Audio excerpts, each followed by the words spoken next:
Supportables League.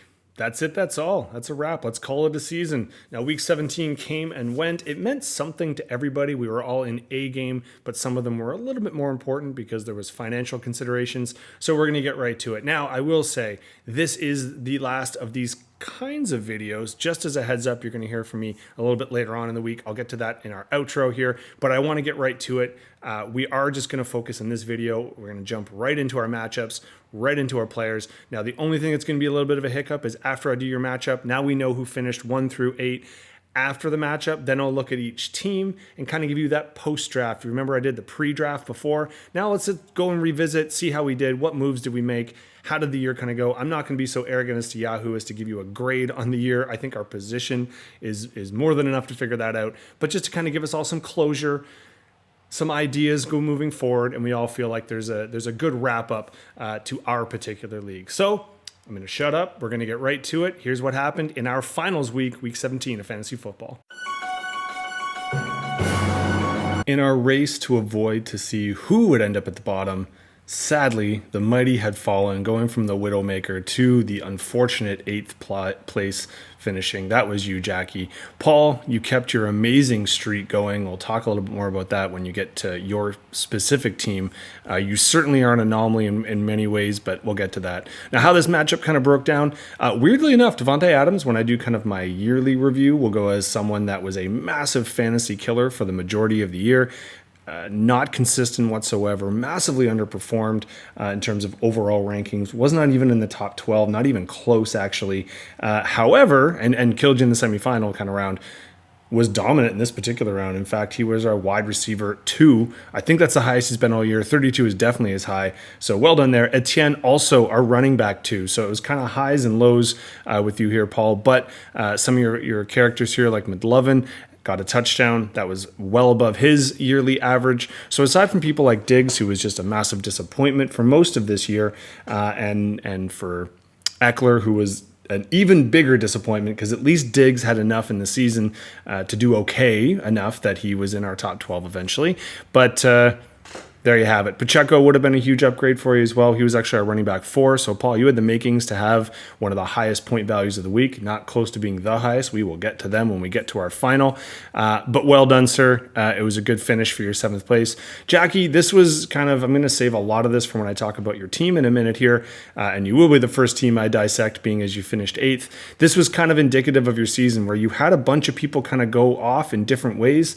But it was all about capturing the right people on the right week, and that's what made it super tough, was the inconsistencies. Now, Buffalo, you regained your Buffalo defense. I know you were happy to do that, and they were our defense 3. They had a great showing for you, and you actually, if Paul had kept his roster the way it was, if you put in Pacheco, it was over, but if you kept it as it was, you actually did have enough points on the bench to squeak this one out. Pickens now finished 2 weeks in a row.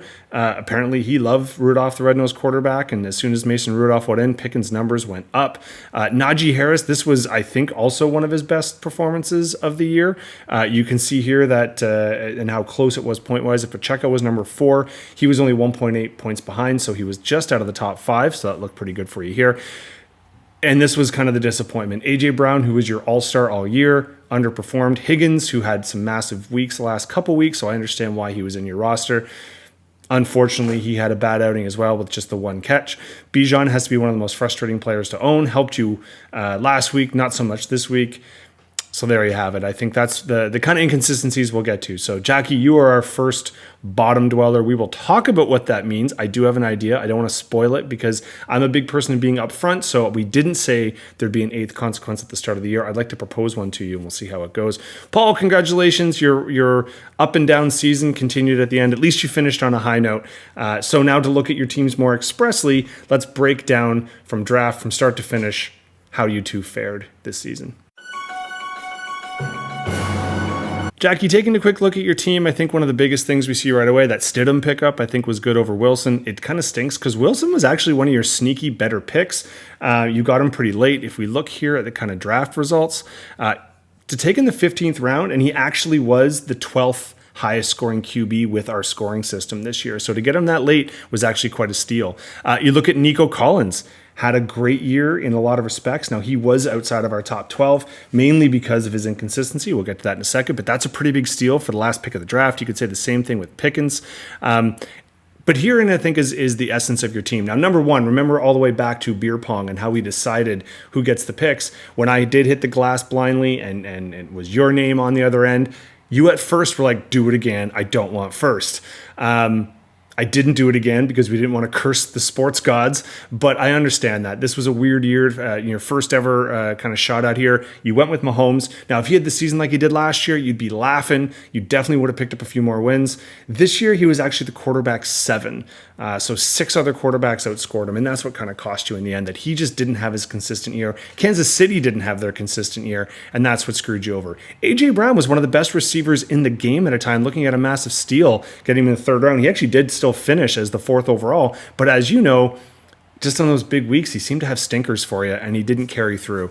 That is probably, I think, the pro and the con of what you did this year. You're someone who fell in love with your draft picks, and that's great if you draft people that can get you there. And I think almost every week you had enough points to win, but sometimes you had people that were so inconsistent that their floors were too low, and so you'd bench them the next week and then they would go off. So you had probably one of our highest scoring benches, which is great to say you had that talent, but maybe a little bit of mixing it up would have helped you out. I think maybe just 1 or 2 people that if you could have picked up or made a move that had just that high floor, that maybe they're not going to go off for 30 any given week, but every week they're going to give you 12 to 15 and you can just put them in and get those points. You never really had that outside of your quarterback option. So I think that's what kind of burnt you. Najee Harris being another perfect example of that. You know, I wasn't a big fan of his because I've had him in other leagues and I said he's super frustrating, and it almost felt like every week he was on your bench, he went off, and every week he was in your roster, he scored 5 or 6 points and you got frustrated with him. So bear that in mind for next year. You also did take Daniel Jones pretty early and he got hurt, which isn't great. Dallas Goedert ended up being your tight end. That ended up being great, but he started off not so great, as we know, but he is someone, you picked up Kincaid here off the bit. Like, you were active, you were making moves. I just don't think, in the future, don't be scared to kind of go out there and make the moves when you need to. I know you're not scared. It was probably just because I was sending you messages like, hey, Jackie, you should probably make a move right now. You're like, oh, yeah, right. There's a difference, though. Sometimes you make the moves when you have to. Sometimes you think ahead, you look ahead, and you make the moves strategically that you want. Either way, I think you had a good time. Now, you did finish 8th, and we didn't set the bar at the start of the year as to what the 8th place person gets or has to do. I do have an idea. I have not run it by you yet, so I'm not going to say it here because I'm a big believer in you got to set the standards beforehand. I just think this is something that might be funny as a consequence we start doing for an 8th place. I'll run it by you. We'll see how it goes. But anyway, bummer at the 8th place, but it did seem like you had a good time, and I know you're already talking about next year, which that makes me excited. Paul, you know I'm a bit of a storyteller, so I can promise you that your name will come up probably multiple times when I'll tell stories of fantasy football, as you are the only person I have ever met to make 0 roster moves in an entire year. Now, similar to what I just said with Jackie, that can be pro and a con. What it really meant was it put a lot of pressure on your draft. You've had a guy in the injured reserve for more than half the year. He's done for the year. You could have cut him a long time ago. You could have put him on injured reserve and he didn't even cost you that spot, but you were sticking with your people. Now, success may vary when you have things like that. I think the biggest thing for you, though, if we take a look at your draft, and I know that maybe this is the second time you're looking at your draft since you were the only one who auto-drafted. No, this is proof that you had no transactions, though, just to let you know. You were wide receiver heavy, and in another year, another time, this would have been dominant. Having Chase, Diggs, and Adams in other years, quite honestly, those 3 would have just dominated. Unfortunately for you, Chase was hurt. Diggs had his weeks. He did end up finishing as our 11th overall wide receiver. That's well below predicted. Chase and Adams aren't even on that list, though, and they were supposed to all 3 be in the top 5. Eckler was supposed to be a running back that was in the top 5. He was last year. He was not this year, although Etienne ended up being your huge steal, I think. He was our 4th overall running back. And to get him when you got him, I think is pretty great. Brock Purdy, I think, also was probably your biggest steal, Mr. Irrelevant himself. He was a 15th round pick. He ended up being our quarterback 6. So not too shabby. Unfortunately for you, though, you also had Geno and Tua, who kind of went back and forth. Tua was 10. Geno, unfortunately, did not make the list. So there were some weeks where Purdy was scoring a lot, but from your bench, so that was a little bit disappointing, I think, for you. Ingram was our tight end 6, but then Pitts was in your roster for a while. So you see how this kind of goes. You definitely had the points, and you had the possibility. It was just, did you have the attention span? So I don't know if you enjoyed it. I hope you did. I think you were active on the channel groups. Maybe next year the goal, if you would like to return, My goal is just going to be get to convince you to make at least one roster move. Trust me, once you get started, it's addicting. Fighting for 5th place doesn't sound great, so I'm going to say consolation final instead. I'm more comfortable with that. So in our consolation final, I did squeak this one out. Kelsey and Frankie, you were looking like you were going to take it. I don't know how much you were paying attention. We also gave each other some freebies. This one, I almost never do this. I completely forgot I hadn't already dropped the Cleveland kicker. I thought I did, and they played Thursday. So in my head, I had done it. I wasn't even thinking. I'm like, I'll pick up a kicker for Sunday. No big deal. Got the 0. Unfortunately for you, Cooper, who got you into this game, who had a massive semifinal that I already know of, he was hurting out early. Mostert as well was declared out by the start. So this could have been a very different, if I, had one and, maybe put in a kicker, you put in 2 other people, just even on your bench. I mean, having Zay Flowers at wide receiver, that probably would have helped you out there. And then in terms of, you could have moved one up and then gotten a flex. Laporta or Johnson being in your flex, that would have been pretty cool. Don't know if those are the moves you would have made. Of course, for me, I could have put in a few different changes. I mean, I definitely would never have put in Allen for Murray. I was actually quite happy with most of my moves, except for I probably could have put Walker in because I had my running backs kind of underachieved. Gibbs and Kamara both had 2 of their worst performances when I needed it the most.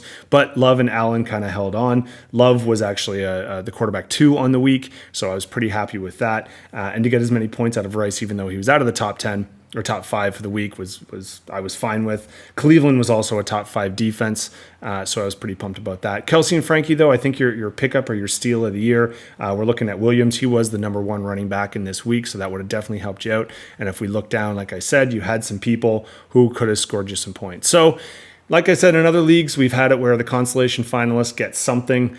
We don't have that this year, and that would be kind of odd because if we pay out the top 3, the 8th has to do something, and the 5 gets something, then there's more people actually getting attention than people who don't, and I don't really think that's great. But I will ride with the fact that at least I won the last 2, so I set myself up to be successful. Kelsey, Frankie, I think as we look into your team and what happened, not all your fault. You were certainly active GM, so I think you can hold your head up high on this one. But to take a closer look into our 2 teams, let's look at what happened throughout the season. Instead of just looking at your team now, I want to see what your team looked like then, because I actually was a fan of your draft. I know the Yahoo score was a bit fuzzy on this, but I thought you set yourself up well. But if we take a look, how many of these people, and we're looking at this list right here, if you can see the mouse, how many of these people made it to week 4, right? We know Kelsey actually got hurt right away and then came back and had his worst season that I can remember. Now remember, as a tight end, his worst season was still the 2nd highest scoring tight end in the league. But who was the number 1 highest scorer, you might ask? And this is actually going to lead me to one of the things that I would say probably ended up putting you where you were. I mean, number 1, you took tight end at number 1 and then at number 4 and at number 11. But we need to go to your team here. Oop, I don't know why I'm scrolling down. If we go to your roster, the number 1 tight end of the week was always on your bench. Sam Laporta was the highest scoring tight end in our league throughout the entire year. And here's the one problem with that is you had Kelsey, meaning you didn't kind of think you needed someone else. So good defense by keeping Laporta off the table. But this was an unexpected year. So I know you were reading the articles at the start of the year that said taking Kelsey early because he has that gap in positioning. And that was true, again, for every other year. This year, we had this young tight end group that kind of came in and started getting points. Now, Kittle was healthy all year, which he isn't always. TJ Hawkinson had a better offense. Cleveland then got it in. Njoku, Ingram, Kmet, McBride. These were all people that were in our kind of top 10 tight ends, and they didn't really exist in previous years. So the idea that Kelsey was that divided didn't really happen this year. And I think as we saw as the year went on, unfortunately, it is what it is. Kansas City's offense just wasn't as good, so he kind of hurt you. Burrow getting hurt, right? I mean, Waddle at the end, we can't really count that. Cooper was in and out. Dobbins was out early. Rodgers was out early. Your team was just kind of bitten by this bug, right? And if you look at your later picks, none of them really panned out. Pittman arguably is probably your best steal at number 12. Now, the positives, though, is you and Frankie had a great attitude, and you had more than one full page. Compare this to Paul, who didn't have anything.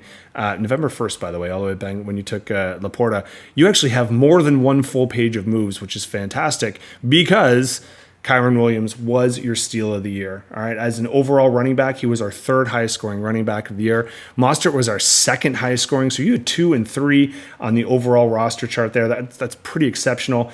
Derrick Henry was actually number 8. Now he was on that frustrating boat though. He was the indicative of the running back that was hot or cold. So when he was on, he was great. But you actually did a decent job of putting him in and out when he needed to be put in and out. But that's unfortunate for you in that case, right? In terms of your receivers, like I said, I think kind of underperforming at times, inconsistent. Zay Flowers is going to be phenomenal in future years.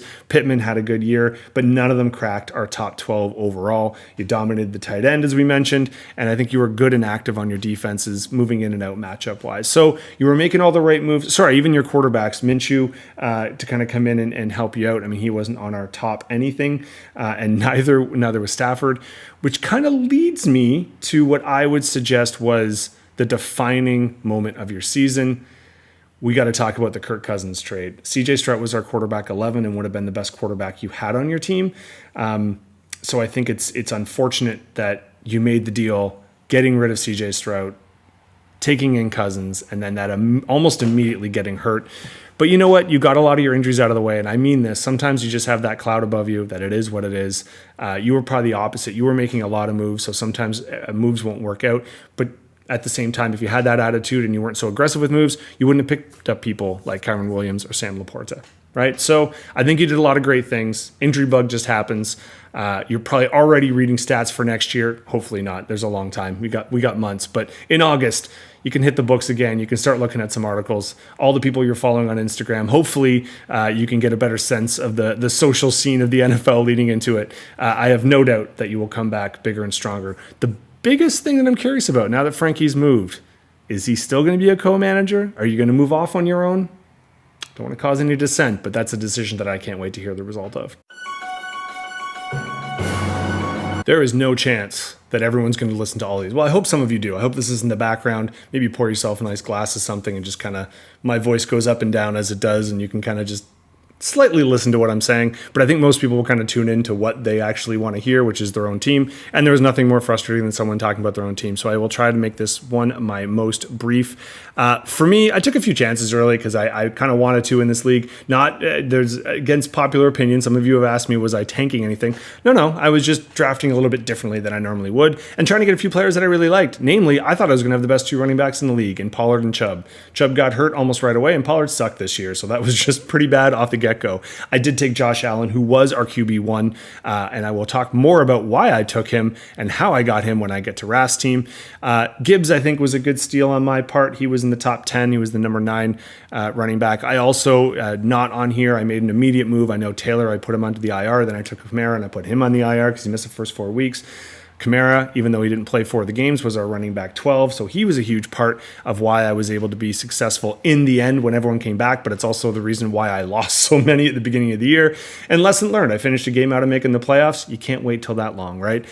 For me in moves, I always make a fair bit. I'm usually not the number 1, but I'm definitely never the last. So for me, I think it'll be interesting to see in terms of bounce backs. Hopefully, it's a league that I would love to keep going, that I'm excited to keep going, and maybe I'll just try and be a bit more ruthless in my drafting next year. Although, I don't know, even though Chubb didn't last very long, he was a fun guy to own for, a quarter. I'll see if next year my number 1 draft pick will last a game. Epic matchup here. We had our number 1 and number 2, but again, you were in our bronze, maybe not the final that you wanted to be in. This is a pretty epic one with Raph and James just coming out on top after the regular season, and they doubled down and they won the bronze medal game by a solid 20 plus. But if we look at the bench, this could have been a very different matchup. Now, number 1, Raph and James, you could have actually shifted things around a little bit and put this out of reach. Don't blame me on the Cook and Chandler. They have gone off from previous weeks, Cook especially, but the last couple weeks has really kind of been hurting you. Whereas Warren surprisingly came out and had a great outing, even Double E to an extent. You did have some top 5 performances, maybe not where you thought they would come from. Ayuk was our wide receiver 5. And crazy enough, you had the number 1 kicker, 24 freaking points from a kicker. You got to be kidding me. Just taking advantage of the fact that Kansas City really just can't score a damn touchdown to save their life. Pamela, it's unfortunate for you. You didn't have anyone cracking the top 10 in your lineup, but you did on your bench. DJ Moore, he was our wide receiver 3. Flacco was our quarterback 3. And Ford was our running back 3. So you had 3 in the top 3 in 3 different positions. I'm sure there's some math to be done there. But unfortunately, and then obviously Baltimore as your defense, they didn't crack the top 5, but 12 points is pretty decent.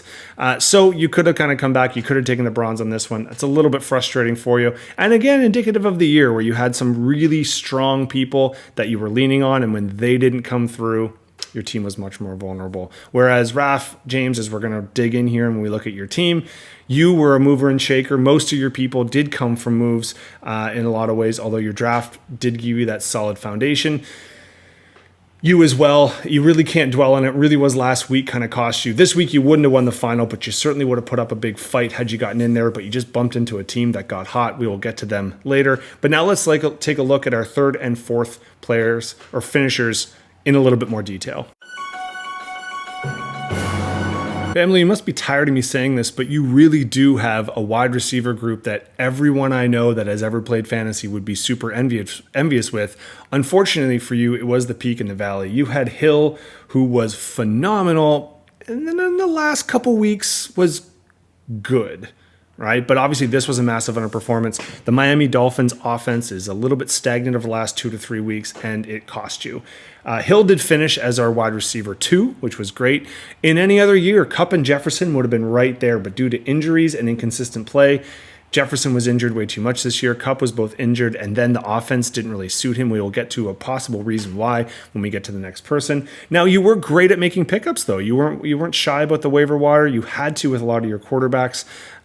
But Njoku, probably one of your best pickups. He was our tight end 5, which was fantastic. Now, Flacco, also a great move. DJ Moore, the problem is when you have 3 high-name receivers, Yahoo's always going to suggest taking them. And then Moore actually was the better receiver there.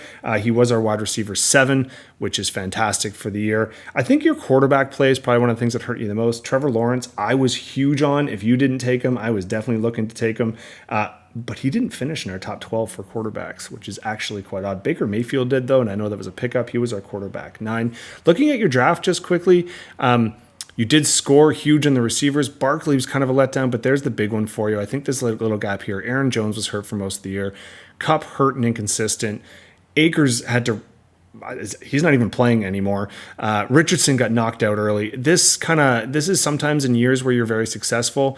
These are the years where you pile up those bench people, those people that are going to give you those points no matter what. And unfortunately for you, that didn't happen, right? That was the part of the draft that really let you down. Like I said, you made a lot of moves. You are someone as well who's got more than one page. That takes us back to October, though. You were active early and often.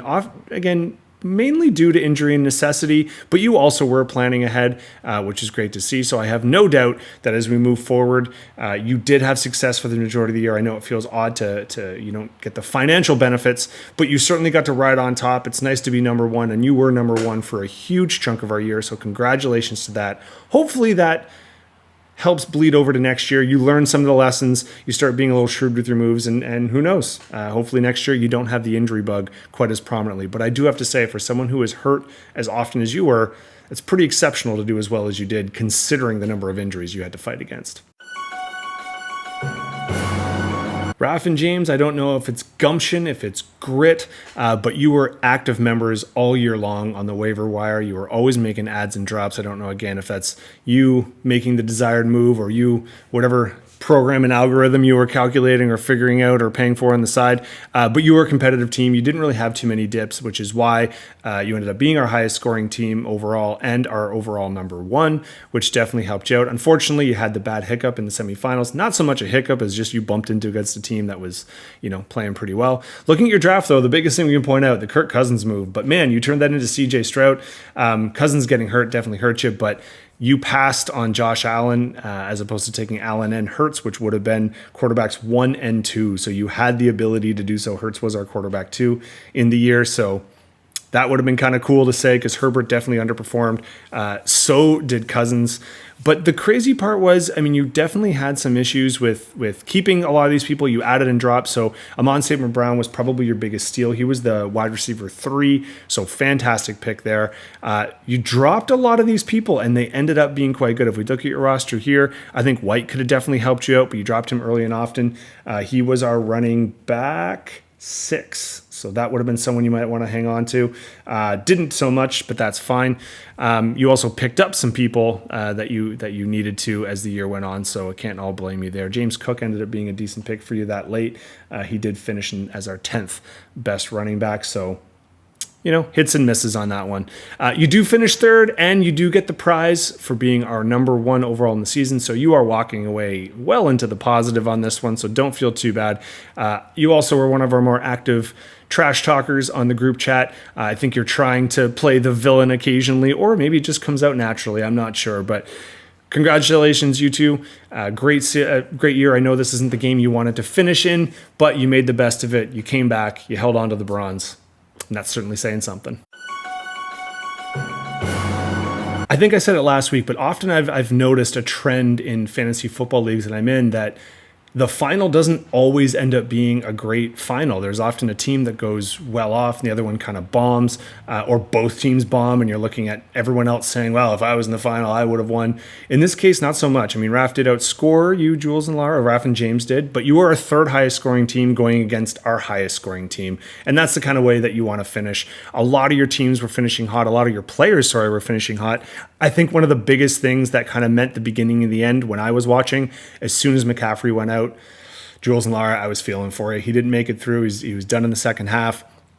Now, granted, they might have tried to be more moderate because they were up, but I don't think so. I think they would have kept pumping it. You would have gotten a few points out of that. White had an uncharacteristically low game. You picked him up off the waiver wire this year, and like I said in the previous kind of recap, he did finish over the year, but this week Tampa Bay was just off. They weren't playing great. Now, in terms of people who went off you this week, Fields was our quarterback 4, so well done on that one.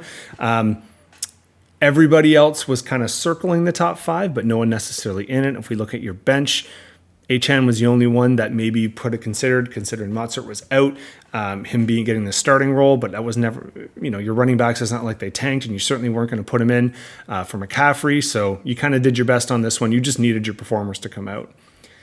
Speaking of our big performers coming out and representing Team Kickass, congratulations. That's your golf clap, just because I don't know what clapping in the microphone would do. You definitely were battling. You're a team that kind of came along and hit their stride about near the end, last third of the season. We're putting up scores in the top percentages, either our 1, 2, or 3 every week, putting you in this spot. You definitely had a great playoffs running the last 2 weeks. So congratulations. In this particular case, how you did so, I mean, I got to think your playoff all-stars, the MVP likely of the year in real football, Lamar Jackson, now his odds are insane, had his best game of the year by far, 5 passing touchdowns, 300 yards, and could have been worse. They actually put another quarterback in, so he could have had a 6th touchdown pass. He was obviously our quarterback 1. CeeDee Lamb was clearly our wide receiver 1 in a good week for wide receivers. And the one I think is probably the most low-key, Breece Hall, who we'll talk about when I go through your team, had a pretty disappointing year, but had a phenomenal playoff push for you. He's one of the reasons why you're here. Connor was our running back 5, and so that alone was probably enough to put you through because you did have some underperformances sprinkled in, but when you have 2 players almost go off for 40, and then 2 other players go off for mid-20s, in our league, you're going to be tough to beat, right? You did even leave some points on the board. Houston's defense would have been phenomenal. They were a defense 1, and they only scored on your bench, unfortunately for you, but you didn't need it. I mean, you could have finished with over 200 then, and that would have made you feel great just by spiking the ball. But hey, you got the championship. You get the first ever title. We'll talk a little bit more about that, but let's break your teams down respectively first, and then I'll start looking at what this means as our first champion.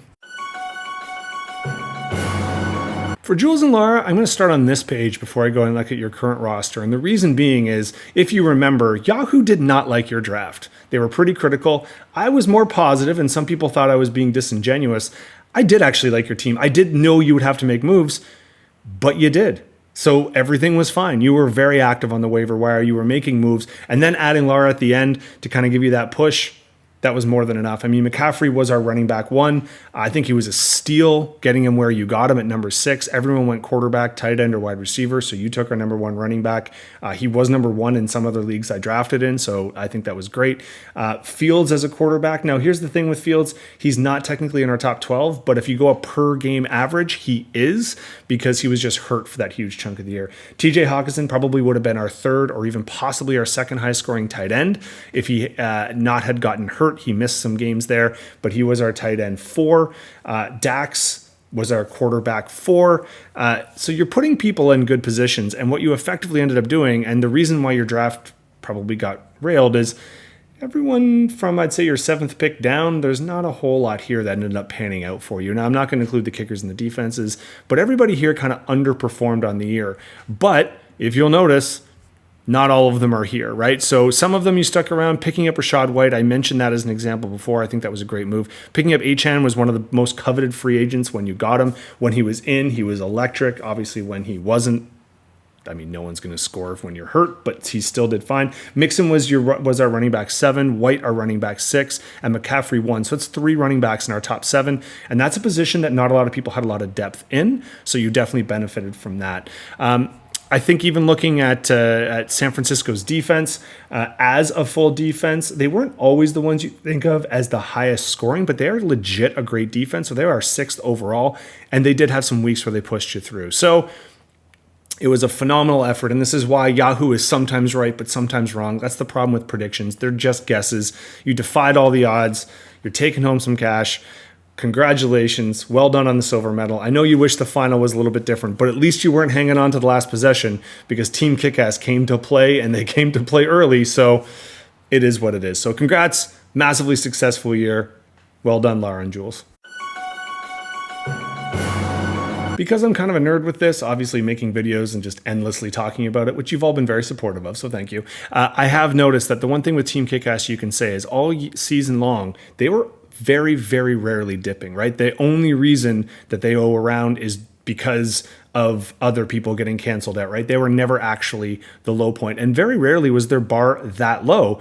A lot of the people you took end up having a decent floor, and then when you went off, you were almost impossible to beat. So you were always a tough win. People had to score just to get over top. But then when you went off, you were almost unbeatable, right? As we look here. So taking a look at how this kind of started, Lamar Jackson, honestly, when you took him, I was surprised. Not that a quarterback got taken that early, but at this point, it was Mahomes was the only one off the board. In a lot of leagues, people like Allen and Hurts had gone before Lamar. I was actually quite big on him, so he would not have come back around to you. I actually would have been balancing whether I took him or Allen. Now, Allen did finish at the number 1. Lamar was number 3, all right, because I think Baltimore's offense stalled a little bit at the beginning, but they certainly picked up at the end. CeeDee Lamb, though, as 3rd and probably like the 8th receiver taken almost.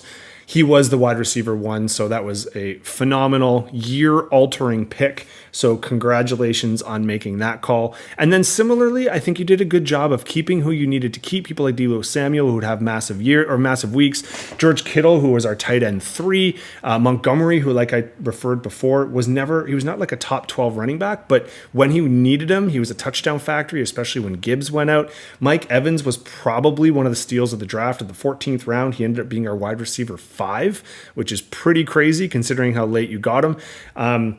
So I think the balance here, and then one of the biggest things is you made moves when you needed to make moves, right? When you had those injury issues, when you had to make, the only one you might want to have taken back was you did drop Dallas, and then Raf and James gobbled them up. They were our number 1 overall defense in the entire year. So, but if you're going to have to drop someone who's number 1 in the position, sometimes it's your defense, right? If you liked your bench that much. So not much more to say other than congratulations, Team Kickass. You lived up to your name.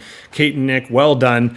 And like I said, I'll be in touch a little bit more as this week goes on, because we need to discuss trophy name. I can provide the hardware, but I want you to be able to name the trophy that hopefully lives on for at least a few more years. We'll kick this around for as long as people want. As you can see with my other channels, I'm not the one who wants to end the league. So if people want to keep going on, I want to keep it going on. So here's hoping that this is not just a one-time deal. But on the plus side, that means not only do you get to name it, but you both get to carry it with you for the entire year until this time next year, where you either retain it or it moves to someone else. But someone had to be our first ever winner. I'm actually pretty glad it's you two. I think you deserve it. I think you had a great year. So Kate, Nick, congrats. You're our champion.